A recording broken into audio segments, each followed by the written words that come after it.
บุญสื่อว่าความสุขความสงบความดีความงามนำมาซึ่งความสำเร็จในชีวิตสิ่งที่เฮาหวังเฮาอยากได้ในเรื่องราวของความถูกต้องดีงามที่มันสิเป็นไปได้สมหวังอย่างคิดอันนั้นคือบุญเป็นผู้ส่งเสริมเป็นผู้ชักใยเป็นผู้กำกับอยู่เบื้องหลัง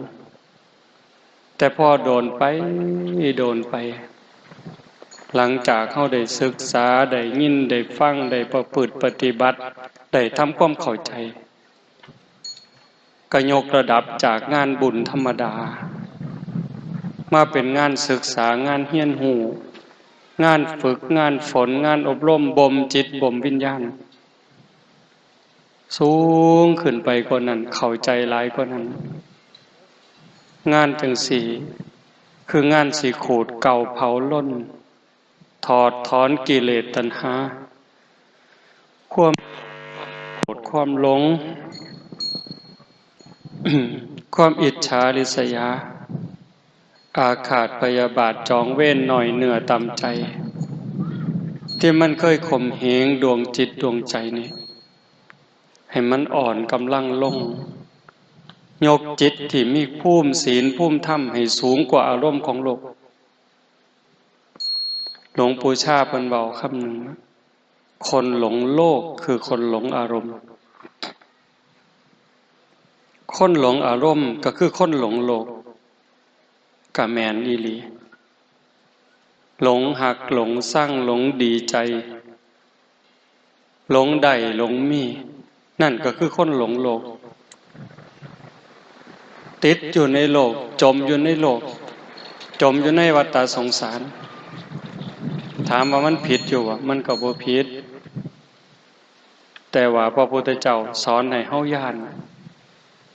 านโทษภัยของวัฏสงสารโทษภัยของการเวียนว่ายตายเกิดเพราะว่ามันหาความแน่นอนบ่ได้ต่ำสุดถึงอบายนรกเวจีสูงสุดจนถึงภวกภพเวียนวนไปมาหาความแน่นอนหาความปลอดภัยอันใดบ่ได้คันเฮาหลงอารมณ์ของโลกรักโกรธเกลียดกลัวก็อยู่ซ้ำนี่ล่ะเที่ยวขึ้นเที่ยวลงหาความแน่นอนอีหยังให้เจ้าของบ่ได้คันผู้พิจารณาเห็นโทษของอารมณ์เหล่านั้นเฮาก็สิถอนบ่ได้บ่เสียบ่บวกบ่ลบบ่ขึ้นบ่ลงอาตาปีสัมปชาโนสติมาวินยะโลเกอวิชชาโทมนัสสัง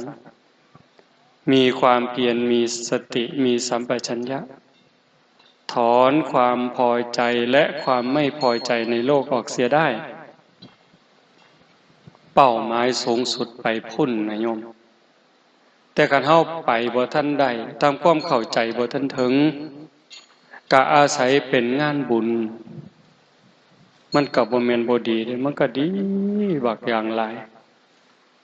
คำว่าบุญคำว่าคุณงามความดีนะเฮ็ดให้เฮาอยู่ในโลกนี้ได้อย่างบ่ทุกข์บ่ร้อนบ่ลำบากจนเกินไปคำโบราณเพิ่นจังว่า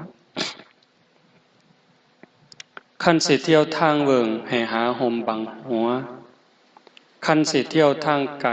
ไถถงให้มีพร้อมคันสิไปทางหน้าให้หาทิ้งบังใหญ่ตักน้ำไว้เต็มบังจังค่อยไปทิ้งว่าไว้บังใหญ่คือโตเฮาวัฏสงสารนั้นใหญ่ยาวข้าวเงินกองบุญสร้างกุศลแห่คิดหำทางหน้าพุ่นผัดยังกวงกว่าหลังศีลนั่นเป็นห่มกังคันยูใหญ่บังหัวท่านนั่นเป็นเสบียงใส่ถงให้มีพร้อมแม่นสิไก่ยาวเยินภาวนาตักน้ำใสไก่ปันไดกะบ่ยานทิ้งบังได้เติมเต็มปู่ย่าตายายเพิ่นสอนลูกสอนหลาน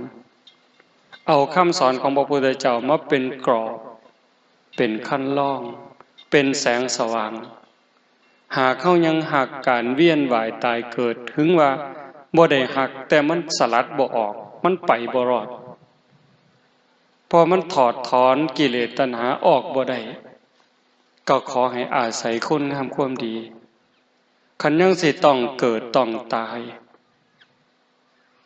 ก็ขออาศัยบุญกุศลขั้นสิเที่ยวทางเวิงว่างกว้างไกลคือทงกุลากันแต่สมัยก่อนเพิ่นเอิ้นทงกุลาเอิ้นทงปูปาหลานตามาก็ได้ยินผู้เฒ่าเพิ่นเว้าบัดได้มาเห็นจังซี่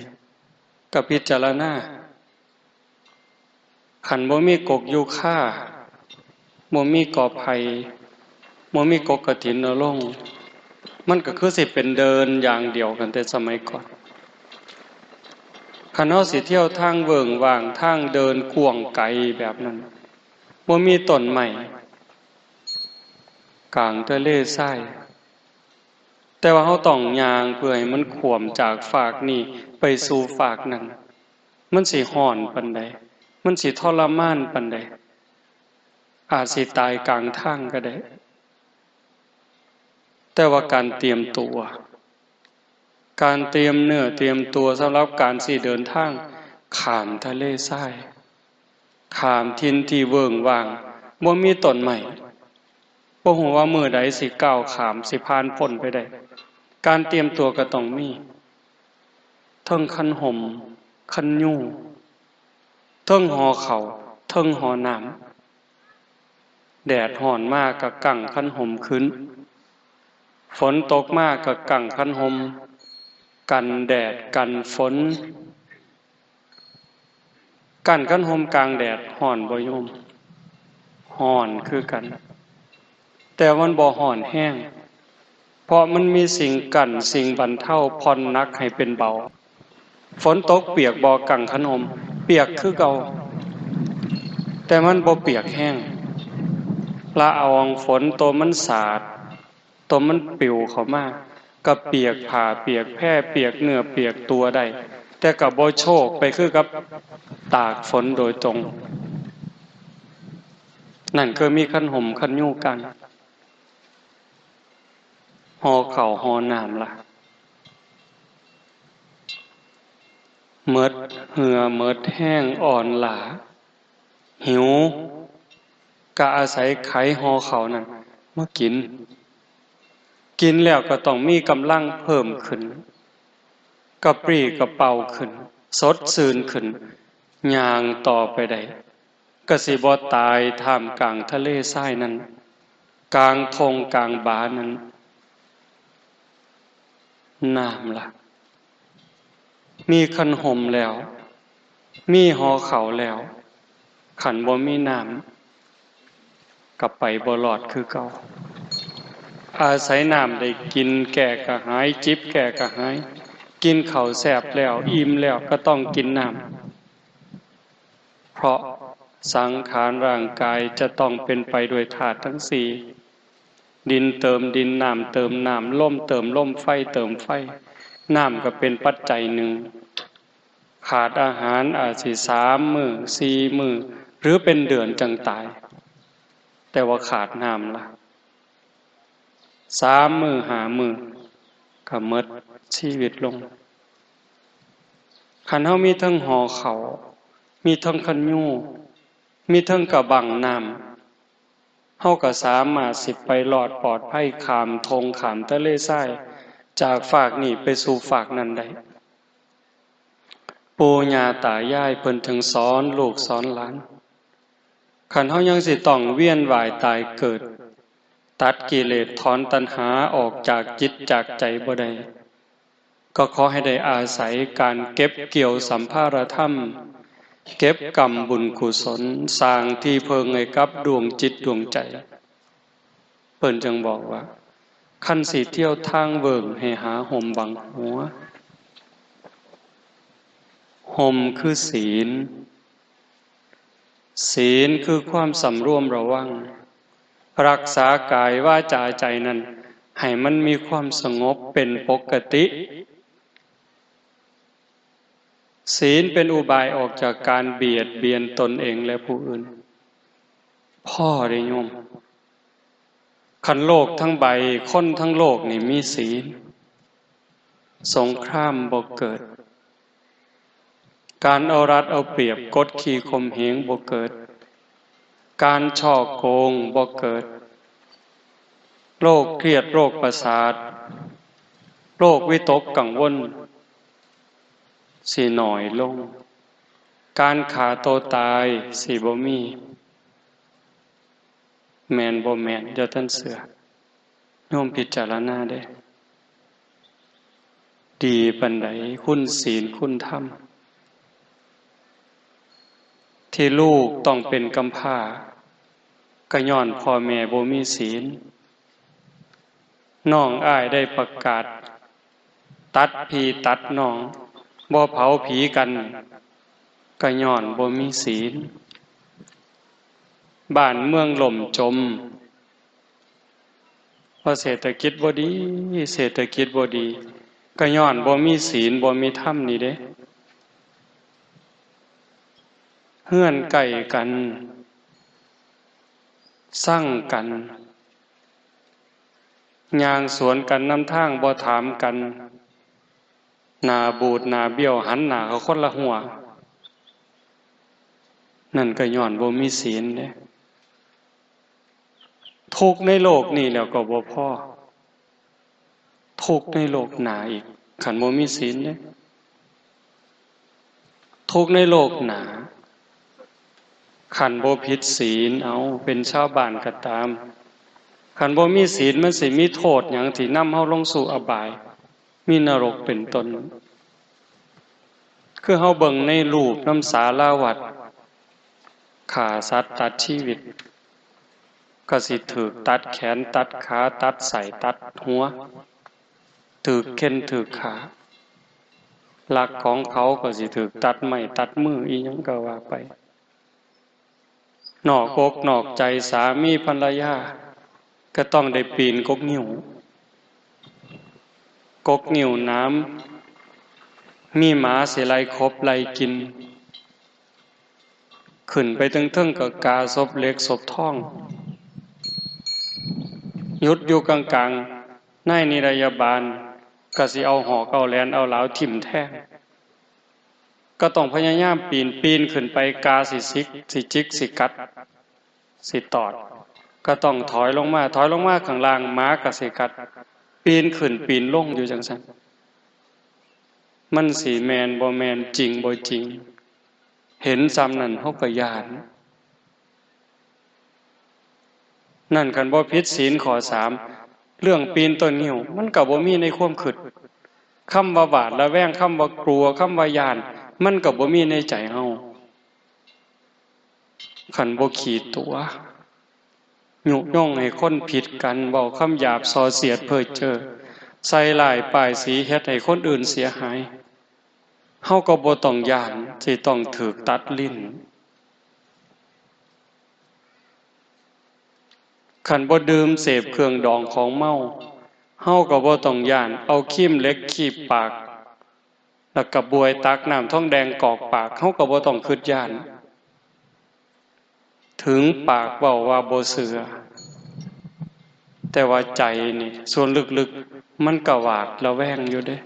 กลัวอยู่เด้นั่นคือบาปจากการผิดศีลคันเว้าตามคำสอนของพระศาสนาวิบากกรรมที่สิตามมาไปสู่อบายนรกเปรตอสุรกายสัตว์เดรัจฉานใส่บาปใส่กรรมสมควรแล้วเบาบางแล้วหมดเวลาแล้วกลับมาเกิดเป็นคนใหม่ถ้าหากเบียดเบียนสัตว์รังแกสัตว์ก็สิกลายเป็นคนพิกลพิการแข่งบ่ล่าขาบ่เกิงมือขาดขาขาดหูหนวกตาบอดตั้งแต่เกิดลางเถื่อก็บ่ตั้งแต่เกิดใหญ่มาสำนึงก็เกิดอุบัติเหตุต้องกลายเป็นคนพิกลพิการนั่นคือบาปผิดศีลเด้ลักเขาป่นเขาจี้เขาโกงเขาคอร์รัปชันโกงกิน ก็กลายเป็นคนจน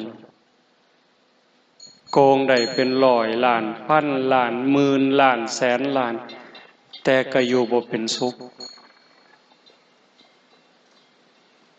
อยู่คือกับนอนไฟลูกก็บ่ดีคนรอบข้างก็บ่ดีบัดสุดท้ายขันกรรมมันตามท่านบุญเก่าสร้างไว้บ่หลายแน่ภพชาติปัจจุบันก่อนตายก็ต้องเป็นคนล่มละลายเมิดมือเมิดตีนดีบ่ดีถูกจับยัดใส่คุกใส่ตารางตายคาคุกเห็นวะของเล่นซะบ่ผิดศีลผิดธรรมคันผิดศีลข้อ3นอกอกนอกใจสามีภรรยาอาจสิว่ามวลอาจจะว่าเจ้าของคักแต่ว่ามันต้องลบต้องซ่อนบางเทื่อก็อายคนบางเทื่อก็ขายหนาค่ำกระแทกแดกดันจากคนอยู่ไก่อยู่เคียงมันต้องมีอันใดอันหนึ่งทิ่มแท่งความหูสึกอยู่หันหลังหาความสุขที่แท้จริงบ่ได้ดีบ่ดีบัดหมดสภาพลูกเก่าเมียเก่าหอนเมียใหม่ผัวใหม่อาจสิฆ่ากันตายก็ได้ย้อนหึงย้อนหวงย้อนควบบ่พอใจในโลกปัจจุบันเนี่ยชีวิตปัจจุบันอาจสิต้องถือเข็นถือขาสารพัดแต่สิเป็นดอกข้อ4คือกันเด้คันผิดศีลผิดธรรมโดยคำปากคำเว้าถูกฟ้องล่มละลายย้อนเว้าดูถูกเขาขอหาหมิ่นประมาท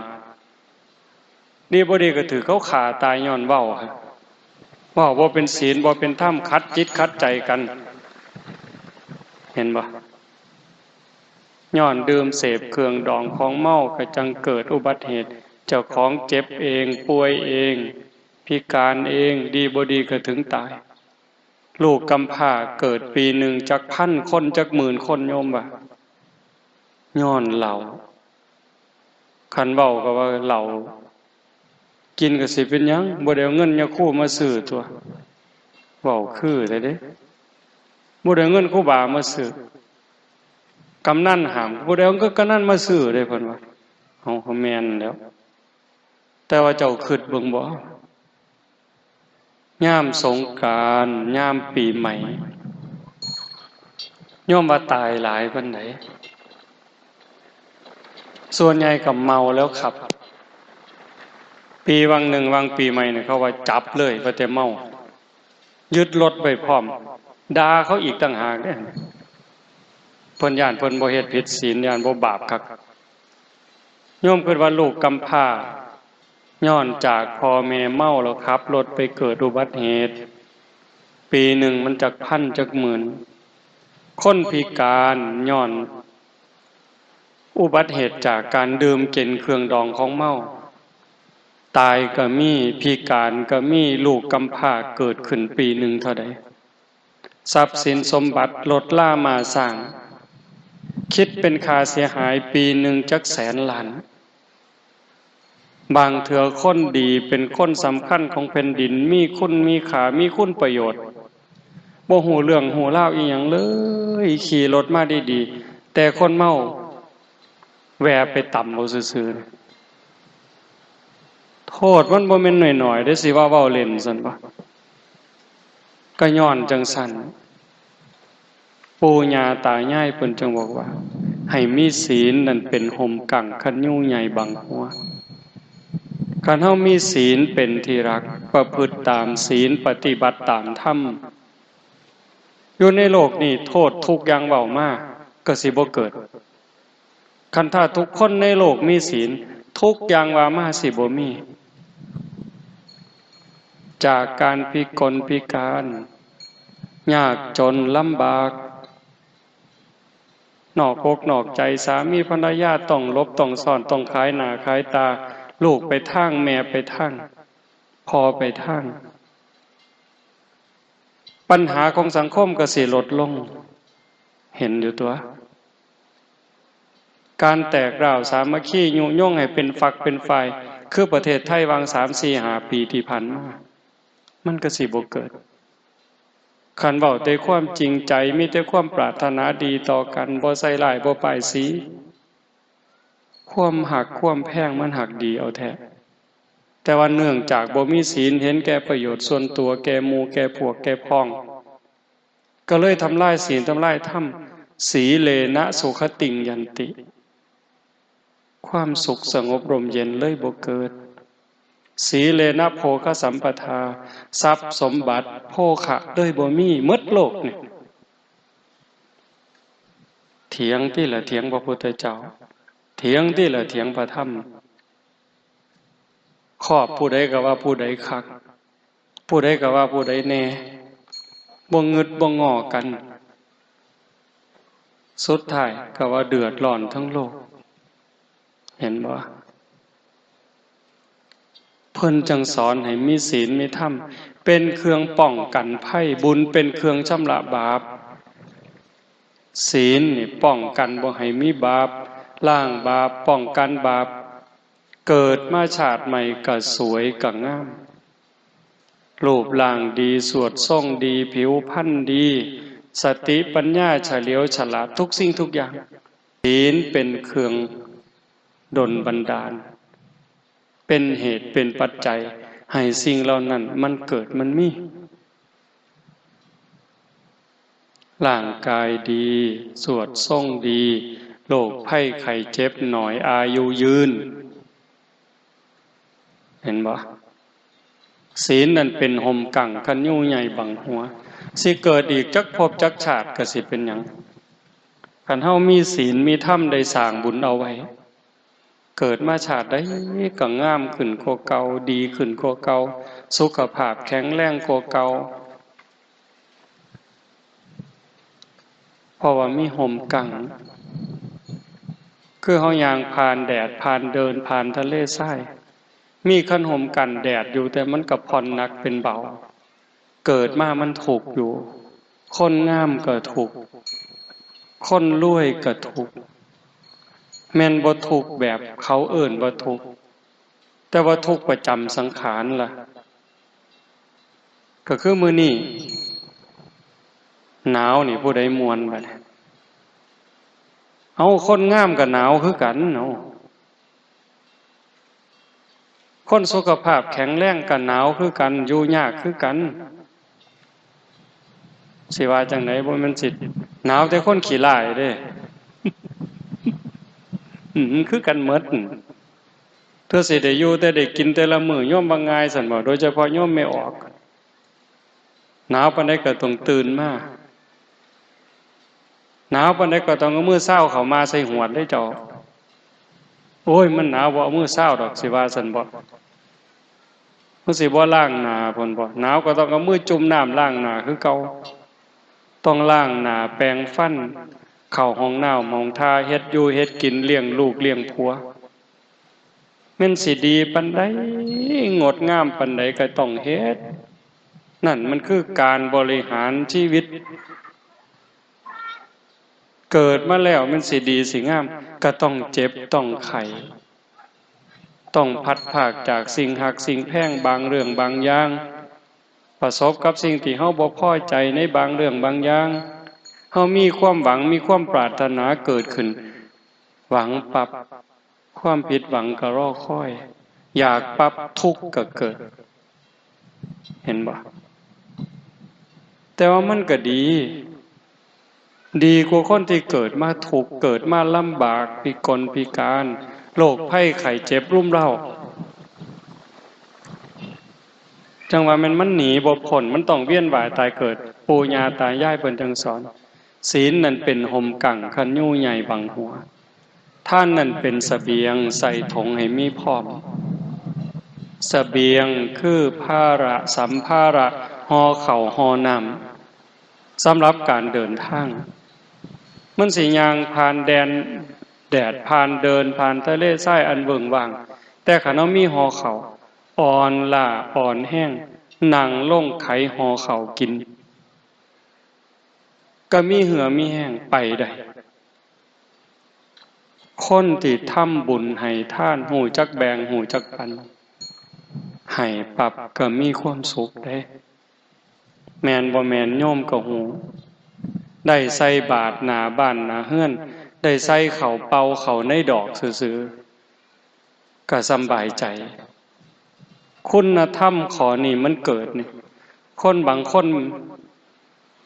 บ่ได้ให้ทานนี่อยู่บ่เป็นเด้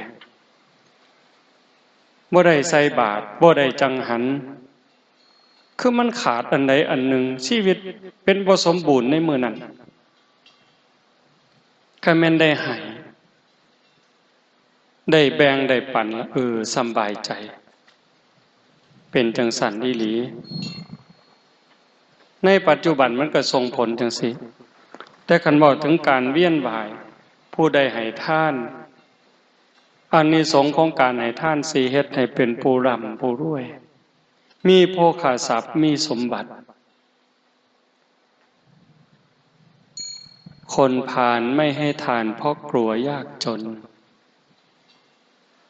นักปราชญ์บัณฑิตเพิ่นเว้า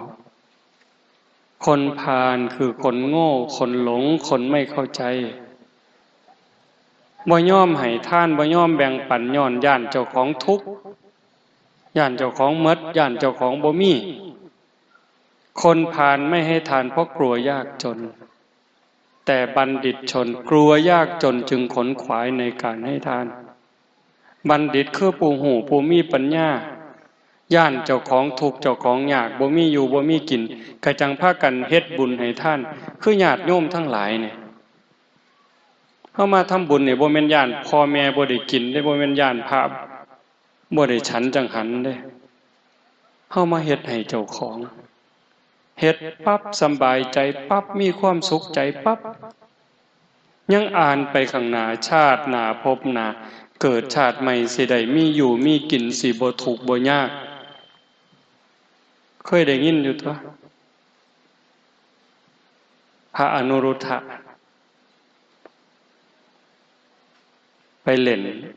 ล่องขนมกันแบบเล็กหน่อย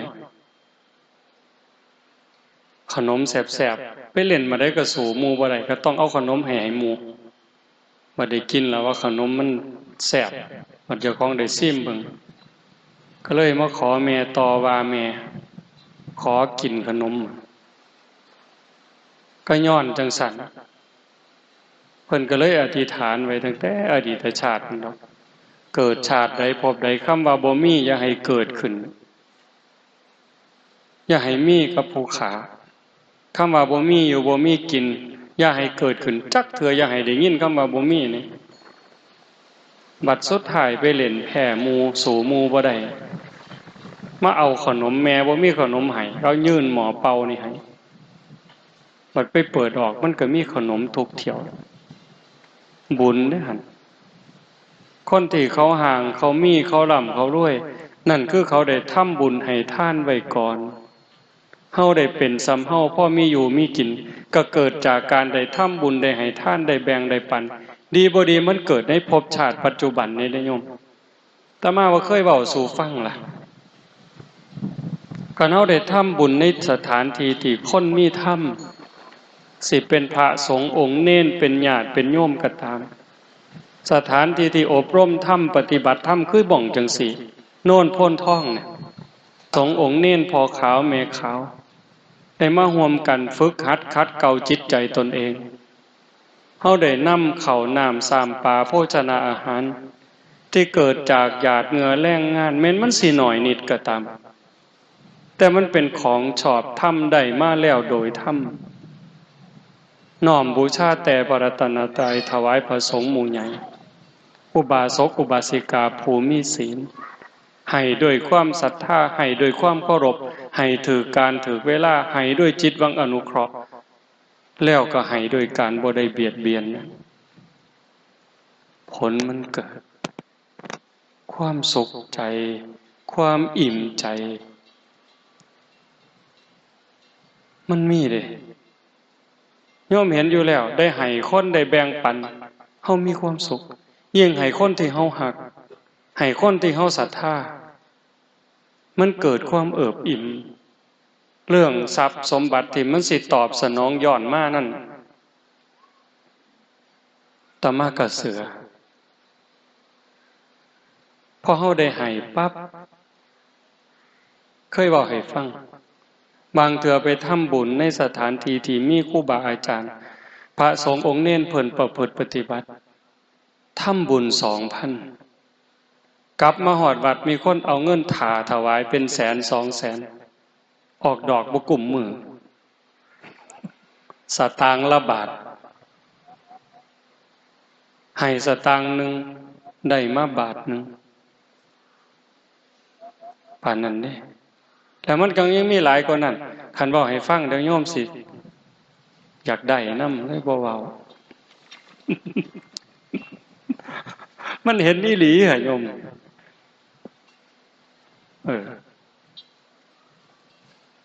คันเฮามีจังสั่นก็คือเฮามีหอเข้าในการเดินทางเกิดจักภพจักชาติก็บ่ทุกข์บ่ยากอยากได้หยังก็ได้อยากมีหยังก็มีเฮือนอยู่เพราะอาศัยมีรถลามาสร้างการเดินทางก็บ่ลำบากอยากหยังก็ได้กินเหลียวลงหน้าก็มีหน้าเจ้าของเลี้ยวขึ้นโขกก็มีไห้เจ้าของมีสวนเจ้าของลูกก็ดีผัวก็ดีเมียก็ดีเกิดจากบุญทั้งหมดคันเฮาได้เจริญภาวนาได้ฟังเทศน์ฟังธรรมได้ทำความเข้าใจจังซี่สิมาเกิดจักภพจักชาติก็ตามก็กลายเป็นคนมีสติมีปัญญามีความเฉลียวฉลาดรอบคอบบ่หลงเหล่บ่หลงเหลี่ยมบ่โดนโกงบ่โดนเอาเปรียบคันคนบ่ฟังเทศน์ฟังธรรมบ่ได้เจริญภาวนาก็โง่ไปนะถูกตัวถูกต้มนักเข้าไปกว่านั้นปัญญาอ่อนนั่งอยู่ใส่น้ำลายเหยหยดอยู่ไปนะคือบ่ว่านั่นดังนั้นการได้ฟังเทศน์ฟังธรรมบ่แม่นเรื่องเล่นอันซุ่มบ่พอปัวนี่เพิ่นว่าของฟรีนี่บ่มักฟังเทศน์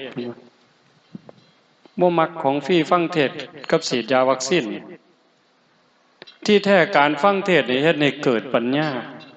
ถามซุ่มแม่ใหญ่พ่อใหญ่ที่นั่งอยู่นี่โง่วันใดฟังเทศน์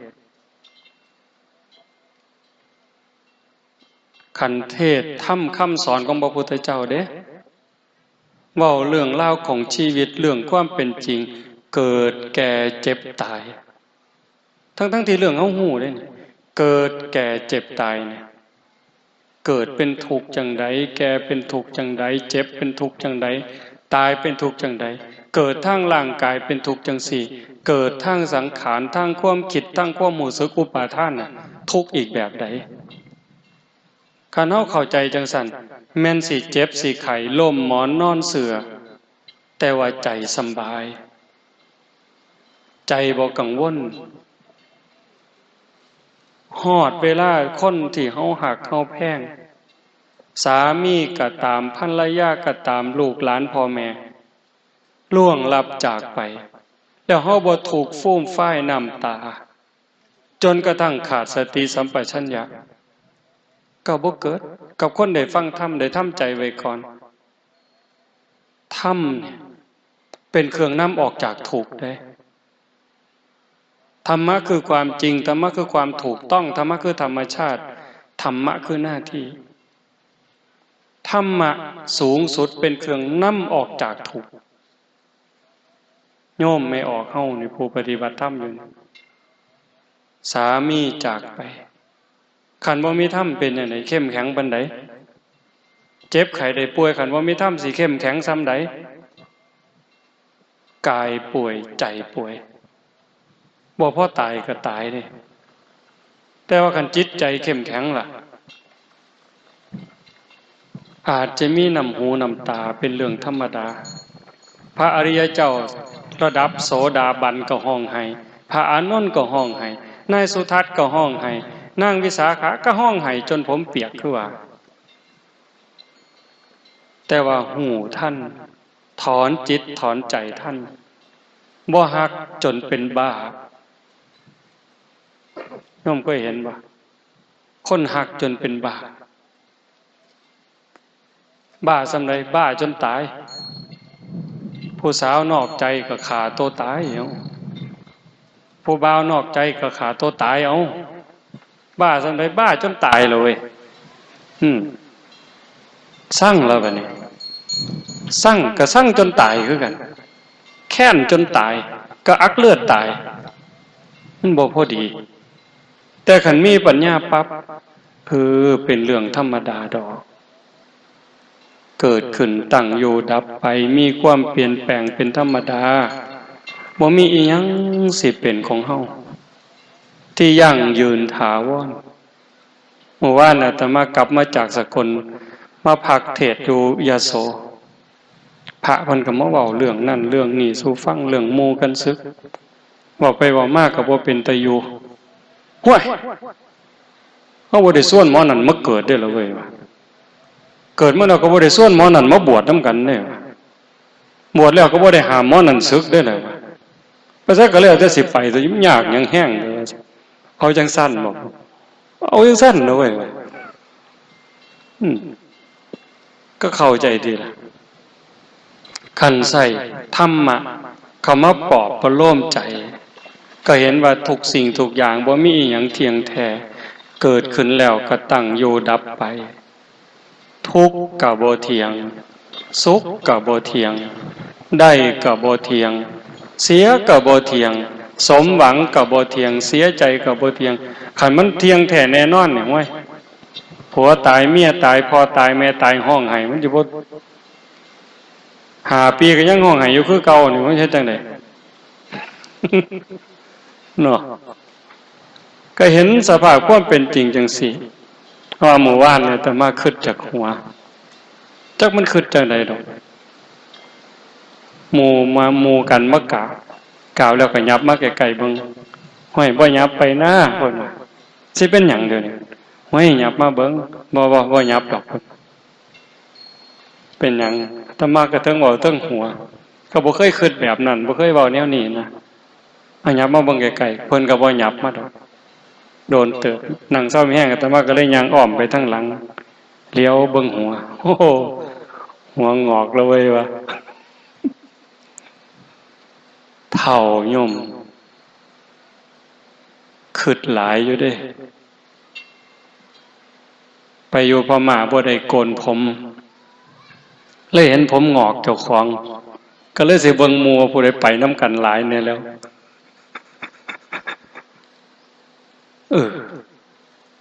แต่ก่อนก็ว่าเจ้าของเด็กหน่อยแต่มาเริ่มอีหลีโยมอาตมาเริ่มนับอายุเจ้าของนับอายุเจ้าของนี่จำได้ว่าตอน23ตอน25จากนั้นลืมเลยลืมนับโอ้มันลืมแม่โยมข้าแต่เฮ็ดเวียกข้าแต่เฮ็ดงานจนลืมนับอายุเจ้าของโอ้บัดวาง 2-3 มื้อเห็นผมงอกเฮ้ยว่ะ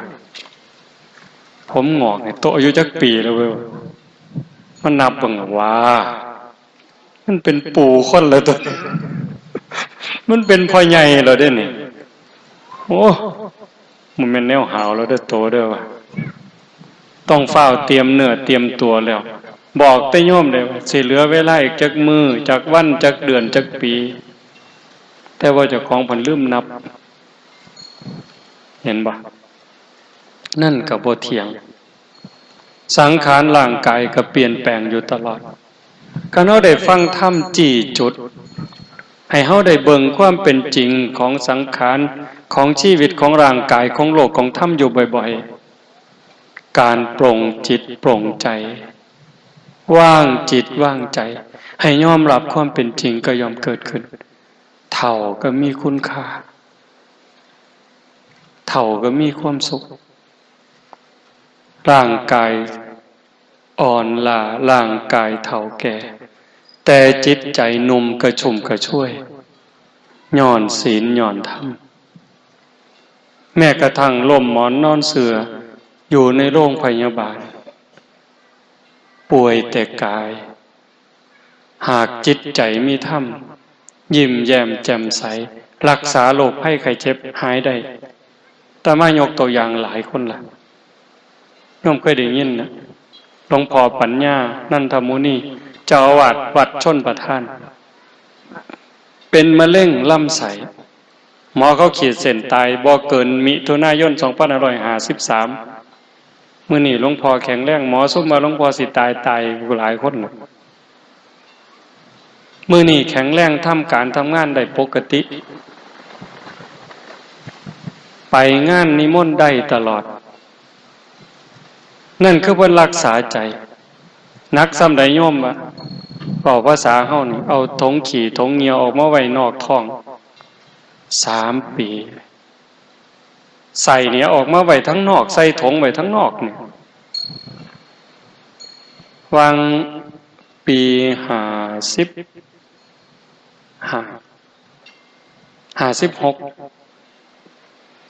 เอาลำใส่เข่าไปขึ้นท้อง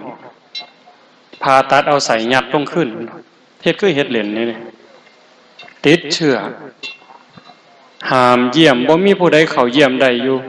4 เดือนเต็มๆคิดว่าหมดล่ะบ่มีโอกาสแต่บัดสุดท้ายฟื้นหลอดออกมานอนย้อนรักษาใจอย่างเดียวเฮ็ดจังได๋สิรักษาใจได้คันบ่มีปัญญาเด้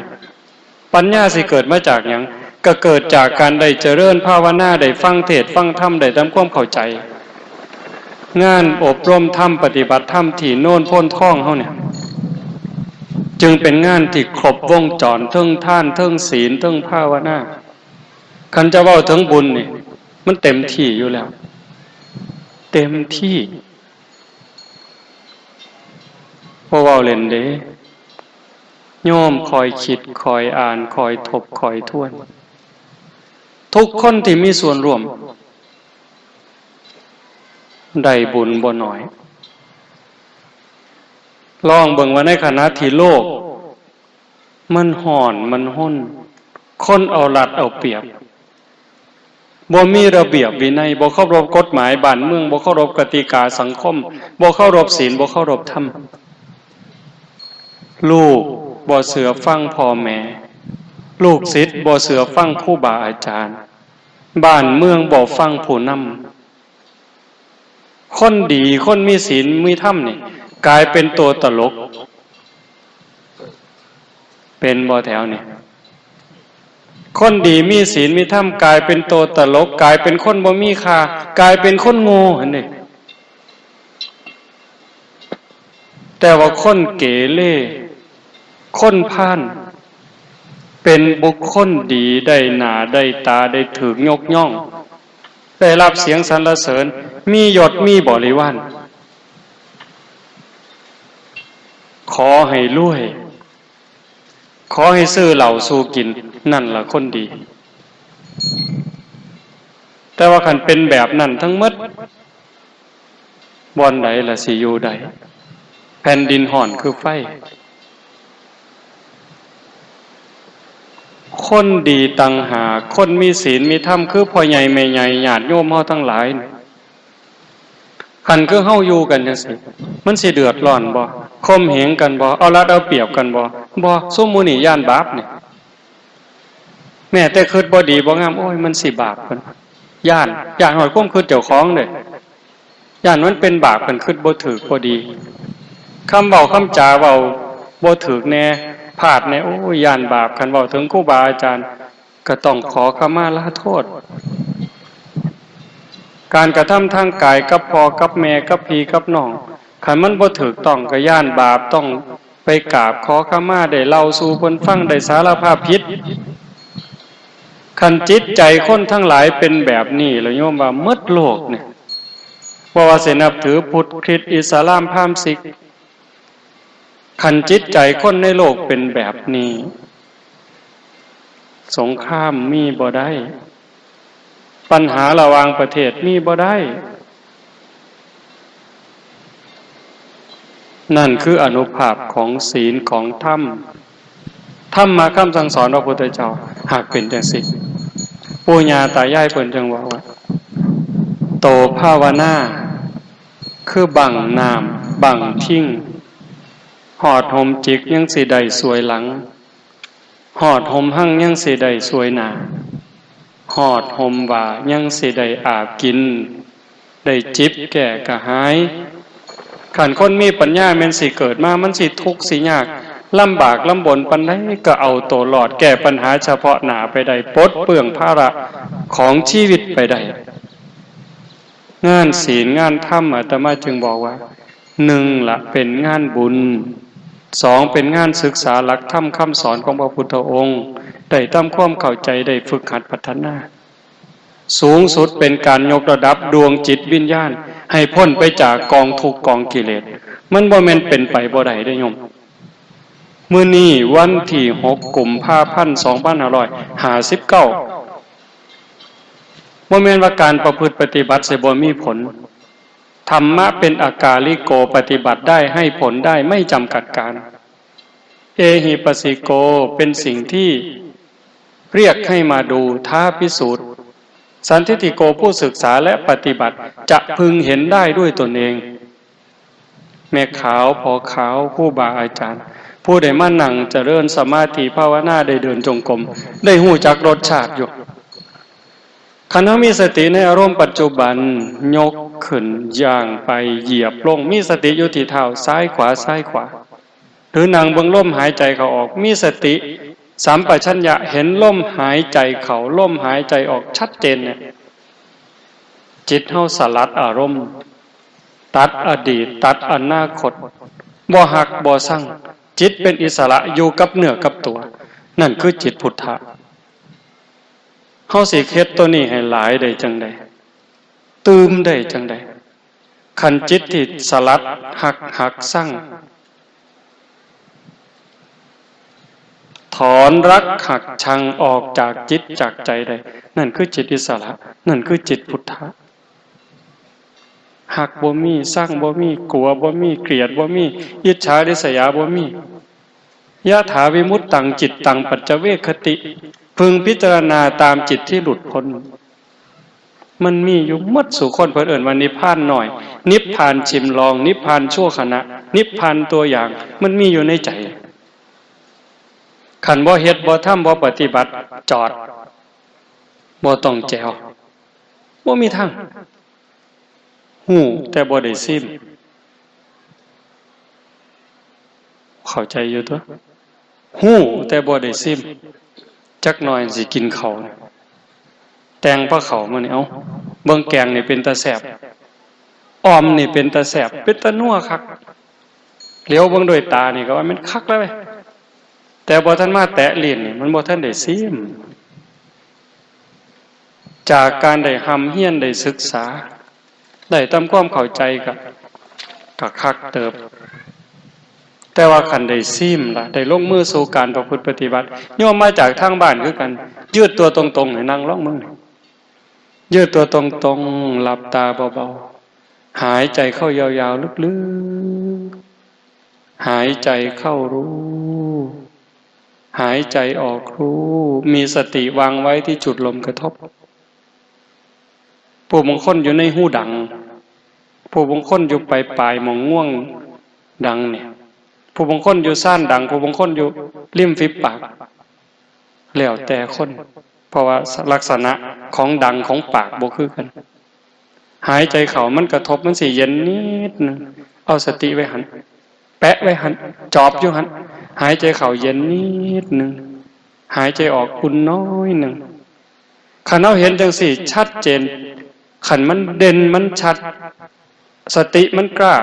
มันตัดอดีตตัดอนาคต